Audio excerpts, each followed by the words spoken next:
Hello all. Is it 10:30 that I'm just getting up? Yes, it is. I didn't finish Yellowface last night. I'm gonna finish it this morning. Afternoon-ish, soon, probably. I know I said originally that I'm like, oh, I'm gonna work on like either my audiobook or my costume today. Thrown out the window because it is 10:30. I might still work on some, but I really just want to finish reading Yellowface and doing that and just having a very lazy Sunday. I'm going to attempt to do that. I don't really do that a lot, but at R.F Kuang's thing last night, people were asking her to about what she does to balance everything, and she's terrible at it, she said. And then Kali, the other author there, who was also interviewing her, you need to take time off. You need to reward yourself. You need to not feel guilty. And R.F Kuang was also talking about trying not to feel guilty about taking time away, because she's taking off next year from writing because she's getting married. So it's really hard for her to do that. And it's very hard for me to also not constantly want to feel productive every single moment. So we're going to try to just go with the flow today. And the first thing that I'm going to do is just lay in bed like a lazy person and read Yellowface, finish Yellowface. Lena already finished it, so I feel like I have to finish it really fast. So we're going to get some natural light in here and we're going to chill. Mambo did lay an egg last night. That better be the last one, child. Why are you down there, weirdo? But yeah, that's what's going on. I might still work on those projects later, but for the most part, I'm just going to chill. We're going to chill. Coolios. I'm going to make some breakfast, and we're going to go back in bed and read. Hello all. I have finished reading Yellowface. It's just after 3 o'clock. I have almonds in my hair. Thanks, Mambo. Yeah, it definitely took me a bit longer to get through it than I initially thought it would. So I'm glad I didn't stay up late last night, because by the time I went to bed, and by the time I started this today, I would have finished reading this at 6 in the morning. So I'm glad I actually slept in and just let myself have this kind of nice reading day. And oh my God, I'm gonna have a book hangover from this, I will tell you. Everyone should read this book, especially if you're a writer, and especially if you're in publishing. Oh God, it's just so good. It's so amazing that R.F Kuang was able to do that. I mean, it's believable that she's able to do this because she's a fantastic writer, but the amount of times that she has you sympathizing and empathizing with both June, the thief, and Athena, who is, and exposing that the idea, that people aren't black and white, for one. The twists in this, the psychological, this is spiral. It's weird because this, I don't actually know what to classify this as, because at first when I heard this, people were saying it's a mystery thriller. And then even at the end, in the acknowledgements parts, R.F Kuang is saying it's a weird horror, and it's not horror in the sense of blood and gore and stuff. It's horrific in the psychological sense, but it's also very contemporary literary. So I don't even know what to really classify this as. It's just so good. There are so many amazing lines in here, for one, that I probably want to go back and highlight and tab all these really good lines. And it's just so great. And it's it's me. So I'm a white woman. So there were parts of June's inner monologue where it's yeah, I can relate to that. But then she just does some bad shit stuff. That's just are you kidding me? But there's the vitriol in the Twitter discourse, in the cancel culture of things, even though yes, she is in the wrong, big time in the wrong. But you see her reasonings and stuff, and like her feelings, especially at the beginning of the book, they're not invalid. Like they're very valid feelings. It's the fact that she acts upon them and does this stuff, this unhinged crap that you're just like, no, what are you doing? No, you know? And so there's validation on every aspect of this, and then there's just everyone doing wrong things and being bad people. It's insane. Like, especially here's what I did really relate with June is the lack of support from people who should be supporting her before the theft and stuff. So even in my family, my writing is not really taken seriously. And I'm not a success. I'm very much one of the writers who will probably end up in obscurity, but I still do it because I like writing, right? But it ran home, especially that, like, with the conversation with her mom about going and getting like a stable job with benefits and stuff, you know? And I've had those conversations, and I do have a stable full-time job with benefits, and that's the only thing that keeps people happy, and not just trying to be a full-time writer when I clearly can't do that.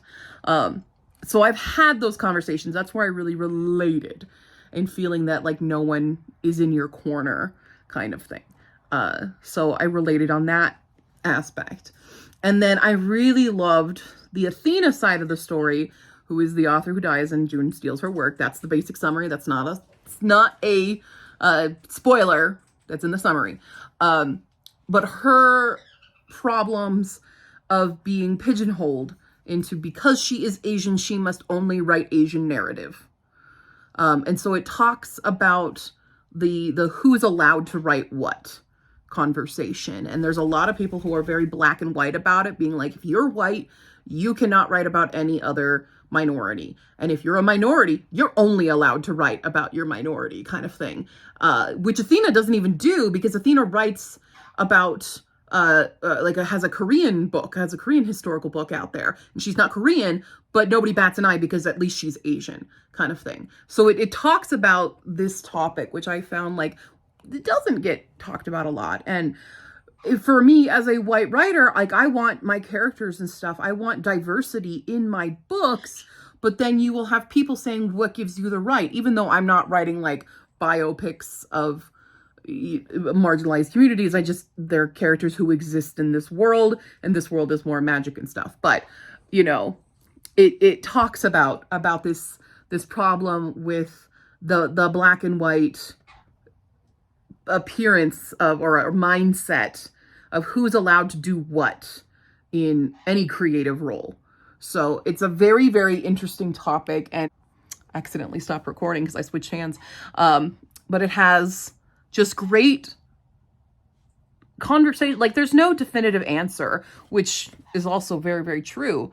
But R.F. Kuang does a really good job of putting the reader in the position to critically think about things. And even like I've in the past been I can be a little cancel culturally.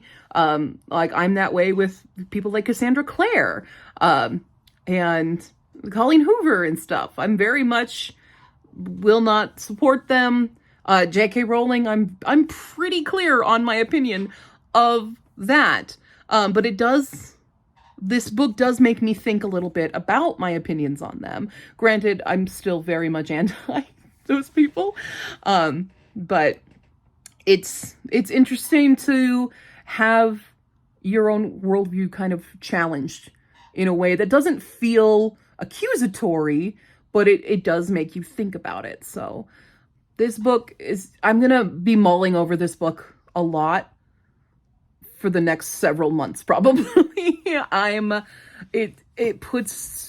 so glad that I did just read it right away. Even though I shouldn't have, based on what I'm currently reading, because I normally don't set down a book that I'm already reading in order to read something else. That's very not characteristic of me. But this felt very important to read, and it was, and it's 5 stars, obviously, if you couldn't tell. Highly recommend. Sorry, the dust jacket's off because that's how I read, but it's Yellowface. Yeah, it's fantastic. Highly, highly recommend. I don't know what I'm going to do with myself for the rest of the day yet. I need to get out of bed. Just bed in bed. Bombo's been flying around destroying my house a bit. She's really just taken to flying on top of my doors and trying to chew at the door or the walls or whatever. So you gotta stop that. Cool. But yeah, guys, go get this book. Read this book. Love this book. I mean, I can't tell you to love the book, but you're gonna love the book, okay? It's really hard not to. R.F Kuang is just so freaking talented. She's so funny in person and stuff. Like, I could listen to her answer questions and talk for hours and hours and hours on end. So I'm so glad that I got to go to that. It was so nice. I loved it. And I love this book. It's my favorite R.F Kuang book now. And I am a huge stan of Babel and of the Poppy War. And they're amazing, but I just loved this. I loved this so much. I'm super excited to see what she has next. I'm really sad that she's taking off next year, but I don't know if her new book is coming out, like when it's exactly coming. I mean, this one obviously just came out, but she talked about her next project in the interview yesterday, and I'm very, very excited to see that. And anything else she does in her entire life, I will be stalking her. Just kidding. Not really. I'm not going to be the thing in here. I won't be that, but I will be eagerly waiting for everything that she puts out in the future. So, all right, I'm gonna go figure out what I'm gonna do with myself because it's 3:30. We have stream in 2.5 hours. Should probably put on some real clothes. I don't know. We'll see. All right, well, I've successfully done absolutely nothing since finishing Yellowface. I've been on Twitter, talked to a few people. Also, I was, again, every time we start the camera.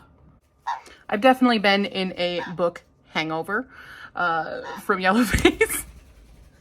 I can't with this bird, guys. All right, and we have about 45 minutes to do this right now. So anyway, I was posting about Kickstarter for my friend Tycho, who you've seen now on the vlog.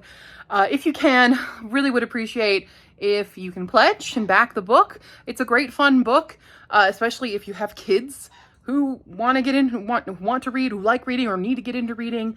It's really good for, like, I would say ages 10 and up, probably. And she just flew to the floor again to go chew on the door. Hey, you need to stop. Look at the damage you've done. No chewing on the door. That is not appropriate for a bird. Stop it. Not okay. Not okay. See what I put up with? My goodness. So anyway, go check out the Kickstarter. I will link it below. And hopefully, if you can, please go pledge. It's only got 17 days left and it needs a lot of love. So share it. Do what you can. Really would appreciate support. I'm not getting any of the money, obviously. This is all Tycho's project. I just want to see it succeed. So anyway, speaking of Tycho, I'm also going to start working on some proofreading for one of the short stories from a character from One Pale Reflection, for the character of O'Brien.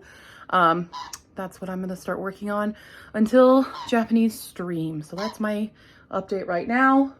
Dealing with a bird who keeps trying to destroy my apartment. Stop it. All right, we are done with a Japanese stream. We ended a little early because there was only IUAO to go through. So it is now 7 o'clock. I have 3 hours before I have to go to bed. So we're going to work on proofreading Tycho's short story. If you didn't know, I proofread and I can line edit and all that jazz. You can commission me on Ko-fi to do said things. So I am doing that for Tycho. Afterwards, I think, because I feel bad about Yellowface, I'm going to work on this tonight after finishing proofreading. So we'll see how long proofreading takes me. It shouldn't take me incredibly long time because it's a short story. So we will work on that and then read more of A Touch of Light. And that's going to be my night. We're going to have a reading day. I am going to roll, though. I'll do this later. But I'm going to roll for focus projects through the week. So what I do is I write down all the things that I'm kind of working on, roll a die, whichever number corresponds with it. That's going to be the focus for Monday, for Tuesday, for when, such and such. So things like, you know, video editing, the audiobook, the costume, HISFACAC, short story edits, all those kinds of things will be then my focus for the week after work, basically. So cool. Let's proofread. All right, we have finished proofreading Tycho's short story. It's now just past 8. I should read, but I feel like I'm all booked out right now of reading words, and I kind of want to just lay on my couch and think about all the mistakes I've made in the past, you know. I don't know. I'm just not, I don't know. Maybe I could listen to audiobook and start finishing Heart of the Sun Warrior. But I feel really bad about A Touch of Light. I really want to finish it because as soon as I finish it, I can play my TBR game. But I'm definitely not finishing it tonight. That's for surezies. But we do need to roll. Let's do that first and see where our week is going to line up. Let's do it. All right, now I didn't do this last week. Also, you might be hearing my neighbor kids. They are right outside my window having fun very loudly. All right, so I didn't do this last week. I did do it the week before. This is not set in stone. These are guidelines. They're more like guidelines of just trying to figure out what I can try to focus on during the day, after work, on the weekend. So I have 7 things conveniently. Granted, my weekends get a little shifty. I might have something going on this Saturday with Lena. Tentative, I might have stuff going on with my parents. I don't know. But our 7 options of productivity focus is obviously your reading stuff, video edits, filming, working on the short story anthology, working on HISFACAC, publication preparation, the Hoop Away audiobook, costume work, and gaming, because I do need to get better at Phasmophobia, even though it's not like a very big thing, but I would like to get better at it, especially given the last time I played, how I just kept dying. So anyway, we're going to roll with the handy dandy dice tower, because I like my dice tower. What can I say? Here we go. We have rolled, is that 7 or 1? I can't tell. That's a 1. That is a 1. So tomorrow, starting us off, singing something, is reading. We have a reading day. You guys can hear them, but my God. All right, then 4 is HISFACAC. So Tuesday, HISFACAC. 5, Wednesday is Hoop Away. We'll try audiobook. That's 7 again. Oh no, 7. We didn't get 7 before. We got 1 before. Gaming.